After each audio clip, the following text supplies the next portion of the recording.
একদম অনুষ্ঠান বাড়ির মতো দই পাবদার রেসিপি আজকে তোমাদের সাথে শেয়ার করব। মাত্র 10 মিনিট লাগে বানাতে, ভীষণ সহজভাবে বানিয়েছি আর খেতে হয়েছে একদম ভোজবাড়ি স্টাইলে। সত্যি কথা বলতে পাবদা মাছের যে কটা রেসিপি খেয়েছি তার মধ্যে এই দই পাবদাটা আমার বেস্ট লেগেছে। তো চলো খুব সহজে তোমাদের আজকে বানিয়ে দেখাই। প্রথমেই একটা মশলার পেস্ট আমি রেডি করে নিয়েছি, এইটুকুই জাস্ট খাটনি, তারপরেই সব কিছু ভীষণ সোজা। 1 চামচ সাদা সর্ষে, 1 চামচ কালো সর্ষে, 3টে কাঁচা লঙ্কা, পরিমাণ মতন লবণ, 1 চামচের একটু কম লঙ্কার গুঁড়ো এবং 4 চামচ মতো টক দই দিয়ে খুব ভালো করে পেস্ট বানিয়ে নিয়েছি। আর আমি এক্সট্রা জল দিইনি বাটনায়, যেহেতু দই থেকে জল বেরোবে তাই দইয়ের জলে কিন্তু মশলাটা একদম মিহি পেস্ট হয়ে গেছে। এবার পাবদা মাছগুলোকে খুব ভালো করে পরিষ্কার করে নিয়েছি।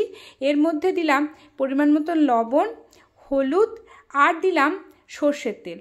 নুন হলুদ মাখানোর সময় যদি সর্ষের তেল দেওয়া হয় তাহলে কিন্তু মাছটা কড়াইয়ে দিলে লাগে না। তো ভালো করে সর্ষের তেল, নুন, হলুদ সব কিছুকে মাছে মাখিয়ে নিচ্ছি। আর এই দই পাবদা বানানোর পর বুঝেছি ইদানিং ভোজবাড়িতে কেন দই কাতলার বদলে দই পাবদা বানায়, কারণ দই কাতলার থেকেও দই পাবদার টেস্ট আরও দুর্দান্ত হয়। এবার কড়াই দিয়েছি বেশ কিছুটা সর্ষের তেল। আমি পরে আর সর্ষের তেল অ্যাড করব না বলে একেবারে বেশি করে সর্ষের তেল দিয়েছি। এবার তেলটা বেশ ভালো রকম গরম হয়ে গেলে আস্তে আস্তে করে 5টা মাছ দিয়ে দিয়েছি। এই মাছটা ভীষণই ফোটে, তাই ভাজার সময় একটু সাবধানে ভেজে নিতে হবে। সামান্য লাল করে তুলে নিয়েছি, খুব লাল করে কিন্তু ভাজিনি, যেহেতু খুব সফিস্টিকেটেড মাছ সেহেতু একটু আলতো হাতে নাড়াচাড়া করে ভেজে তুলে নিয়েছি।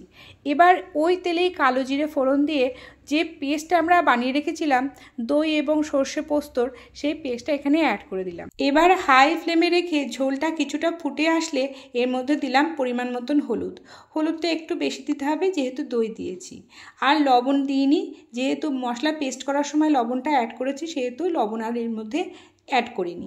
এবার দিচ্ছি 1/2 চামচ মতো লাল লঙ্কার গুঁড়ো আর কয়েকটা গোটা কাঁচা লঙ্কা।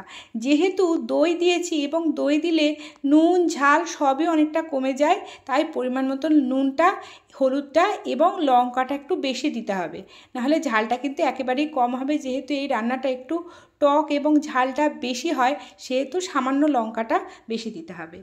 এবার ঝোলটা ভালো গাঢ় হয়ে আসলে মাছগুলো দিয়ে জাস্ট 5 মিনিট ঢাকা দিয়ে রেখেছি। তেল ওপরে ভাজতে শুরু করে দিয়েছে, তার মানে রান্নাটা আমাদের একেবারে রেডি। দেখলে তো কত সহজে তৈরি করে ফেললাম একদম অনুষ্ঠান বাড়ির মতো দই পাবদা। রঙটা কিন্তু দারুণ হয়েছে আর খেতে অপূর্ব হয়েছিল। জাস্ট একটা রান্না দিয়েই সব ভাত খাওয়া হয়ে যায় এমন রেসিপি হলো দই পাবদা। একটু ঝোল অবস্থায় নামাবে, নাহলে নামানোর পর ঠান্ডা হলে একেবারেই ঝোলটা গাঢ় হয়ে যাবে। তো নিজেদের পছন্দ অনুযায়ী গ্রেভি যেরকম যে পছন্দ করো সেই অনুযায়ী তোমরা নামিয়ে নেবে। অবশ্যই আমার এই রেসিপি দেখে বানিও আর কেমন হলো ছবি তুলে কমেন্টে জানিও। আজকের মতো আসি, সকলে ভীষণ ভালো থেকো, টাটা।